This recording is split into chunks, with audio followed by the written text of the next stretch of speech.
আজি মৰাণত প্ৰধানমন্ত্ৰী নৰেন্দ্ৰ মোদীয়ে মুকলি কৰিলে ELF অসমত ৰাষ্ট্ৰীয় ঘাইপথৰ ওপৰত নিৰ্মাণ কৰা হ'ল প্ৰথমটো ৰানৱে ELFৰ প্ৰয়োজনীয়তা সন্দৰ্ভত জনালে ব্ৰিগেডিয়াৰ ৰঞ্জিত বৰঠাকুৰে ভাৰতত মুঠ 28টা স্থানত আছে ইমাৰ্জেন্সি লেণ্ডিং ফেচিলিটি নিৰাপত্তাৰ খাতিৰত অসমত আৰু 4টা স্থানত ELF নিৰ্মাণৰ সিদ্ধান্ত লোৱা হৈছে শত্ৰু ৰাষ্ট্ৰ পাকিস্তান আৰু চীনৰ বিভিন্ন স্থানত আছে এনে বহু ELF তিব্বতত নিৰ্মাণ কৰা ELFতকৈ অধিক শক্তিশালী অসমৰ ELF দ্বিতীয় বিশ্বযুদ্ধৰ সময়তে আৰম্ভ কৰা হৈছিল ELFৰ কনসেপ্ট সাহক দীপ হাজৰিকাৰ এক বিশেষ ৰিপৰ্ট ৰাজ্যবাসীৰ বাবে ভাল খবৰ নিশ্চয়কৈ প্ৰধানমন্ত্ৰী নৰেন্দ্ৰ মোদী আজি অসমলৈ আহিল আৰু অসমলৈ আহি কেইবাটাও উপহাৰ দিলে তাৰ ভিতৰত এটা অন্যতম পথৰ ওপৰত এতিয়া ৰানৱে নিৰ্মাণ কৰা হ'ল আজি প্ৰধানমন্ত্ৰী নৰেন্দ্ৰ মোদীয়ে আহি গুটি ব্যৱস্থাটোক মুকলি কৰিলে আৰু গুটি বিষয়টোক লৈ আসলতে কিদৰে অসম লাভান্বিত হ'ব উপকৃত হ'ব ইমাৰ্জেন্সি জৰুৰী সময়খিনিত আসলতে কিদৰে মোকাবিলা কৰিব পৰাকৈ এই ব্যৱস্থাটো গঢ়ি তোলা আছে গুটি বিষয়টোৰ লগত কথা পাতিবৰ বাবে মোৰ হৈতে আছে ব্ৰিগেডিয়াৰ ৰঞ্জিত বৰঠাকুৰ ডাঙৰীয়া তেখেতৰ হৈতে আমি কথা পাতিবলৈ বিচাৰিম প্ৰথমতে আপোনাৰ ওচৰলৈ আহিছো আজি যেটো প্ৰধানমন্ত্ৰী নৰেন্দ্ৰ মোদীয়ে আজি উন্মোচন কৰিলে মুকলি কৰিলে এই গুটি বিষয়টোক লৈ আসলতে ৰাজ্যবাসী বা নিৰাপত্তাৰ ক্ষেত্ৰটোত কেনেদৰে লাভান্বিত হ'ব আজি যেটো প্ৰধানমন্ত্ৰীয়ে 4.2 কিলোমিটাৰ মৰাণৰ যেটো ইমাৰ্জেন্সি লেণ্ডিং ফেচিলিটিটো ইনোগ্ৰেট কৰিলে সেইটো সিকিউৰিটি পইণ্টৰ পৰা বহুত ইম্পৰ্টেণ্ট তাৰ লগতে আমাৰ ৰাজ্যবাসীৰ কাৰণেও প্ৰয়োজন হ'ব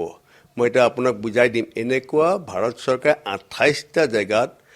ইমাৰ্জেন্সি লেণ্ডিং ফেচিলিটি প্ল্যান কৰিছে তাৰে বহুত কিটা হৈছে অলৰেডি অসমৰ কাৰণে 5 ঠাইত এনেকুৱা স্থান কৰিছে তাৰে প্ৰথমটো ইয়াত আজি আপোনালোকে দেখিলে মৰাণত হ'ল ইয়াত যুদ্ধৰ প্লেন লেটেষ্ট যুদ্ধ প্লেন ৰাফেল হওক হওক যিকোনো প্লেন লেণ্ড কৰিব পাৰিব তাৰ লগতে ট্ৰান্সপোৰ্ট প্লেন হ'ল যিবোৰে বয় বস্তু লৈ আনিব পাৰে ডিফেন্সৰ সেইবোৰ লেণ্ড কৰিব পাৰিব ইয়াৰ বাদেও প্ৰয়োজন হ'লে ধৰক খুব জৰুৰী হয় তেতিয়া এইবোৰক civil aircraft civil transport plano land কৰিব পাৰিব সেইটো সেইকাৰণে বৰ ডাঙৰ এটা এচিভমেণ্ট আমাৰ সিকিউৰিটি ফালৰ পৰা বহুত প্ৰয়োজন কিহৰ কাৰণে প্ৰয়োজন যদি কিবা কাৰণত আমাৰ মেইন ৰানৱে ধৰক সেইখিনিতে আছে আমাৰ মোহনবাৰীত এয়াৰফিল্ড আছে চাবুৱাত এয়াৰফিল্ড আছে যোৰহাটত এয়াৰফিল্ড আছে এইবোৰত কিবা কাৰণত যুদ্ধত ডেষ্ট্ৰয় হয় বা প্লেন লেণ্ড কৰিব নোৱাৰে এই অল্টাৰনেট ফেচিলিটিটো ব্যৱহাৰ কৰিব লাগিব আৰু আপুনি জানে আমাৰ মেইন এইটো টাৰ্গেটেড হৈছে চাইনাৰ এগেইনষ্টে চাইনাই টিবেটত তেওঁলোকৰ বহুত কিটা এয়াৰফিল্ড আছে মই জনাত 5টা এয়াৰফিল্ড আছে আৰু তেওঁলোকে বহুত উন্নত মানৰ ইম্প্ৰুভ কৰি গৈ আছে আমাৰ এতিয়া এই ইষ্টাৰ্ণ সেক্টৰ জনাত 11টা মান এয়াৰফিল্ড আছে এক্টিভ এয়াৰফিল্ড আছে আৰু আমি এই ডিফেন্সৰ ক্ষেত্ৰত যেহেতু বহুত কিটা প্ৰজেক্ট হাতত লৈছে সেই হিচাপে এইটো এটা আমাৰ কাৰণে বৰ ডাঙৰ প্ৰয়োজনীয় বস্তু আছিল এইটো আজি মুকলি কৰাত যথেষ্ট আমাৰ সকলোৰে সিকিউৰিটি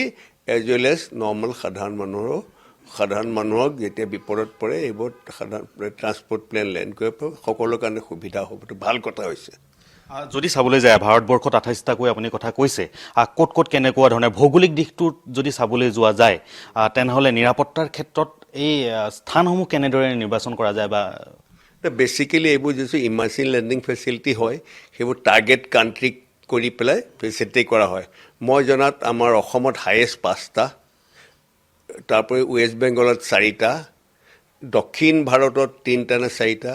আৰু এইফালে পাঞ্জাব সীমান্তত কেইটামান হৈছে টোটেল 28টা গোটেইবোৰ কনষ্ট্ৰাকশ্যনত টাৰ্গেট কৰিছে এইবোৰ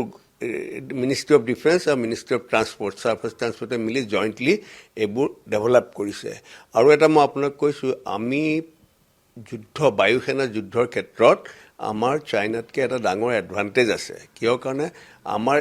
তেওঁলোকৰ এয়াৰফিল্ডবোৰ টিবেটত আছে বহুত হাই আল্টিটিউডত আছে সেইকাৰণে তাতে পেলোড মানে বোম বা এনেকুৱা লৈ যোৱা যিমান কেপেবিলিটি আছে তাতকৈ আমাৰ বহুত বেছি আছে সেইকাৰণে এইটো এটা আমাৰ কাৰণে ডাঙৰ এচিভমেণ্ট হৈছে আৰু এটা কথা মই ক'ব বিচাৰিছোঁ 1962 চনত যেতিয়া চীন ভাৰত যুদ্ধ হৈছিলে এবাৰ কথা ডিছকাছ কৰা হৈছিল কি আমি এয়াৰফ'ৰ্চ ইউজ কৰিম নেকি ইউজ কৰা নহ'লে তেতিয়া আমাৰ সেইখিনি এডভান্টেজ সদায় আছে বায়ুসেনা বিকজ আমাৰ এয়াৰফিল্ডো বহুত হ'ল লেটেষ্ট এয়াৰক্ৰাফ্টবোৰ হ'ল আমাৰ এতিয়া ইয়াতে হাচিমাৰাক হওক মোহনবাৰীত হওক এপাছে হেলিকপ্টাৰ চু ৰাফেল এইবোৰ ইয়াতে এতিয়া আছে সেইকাৰণে আমি বহুত এডভান্টেজ চিটুৱেশ্যন আছোঁ মই ভাবোঁ এনেকৈ আমাৰ ডিফেন্সৰ নৰ্থ ইষ্টত ডিফেন্সৰ ক্ষেত্ৰত আমি বহুত আগবাঢ়ি আছোঁ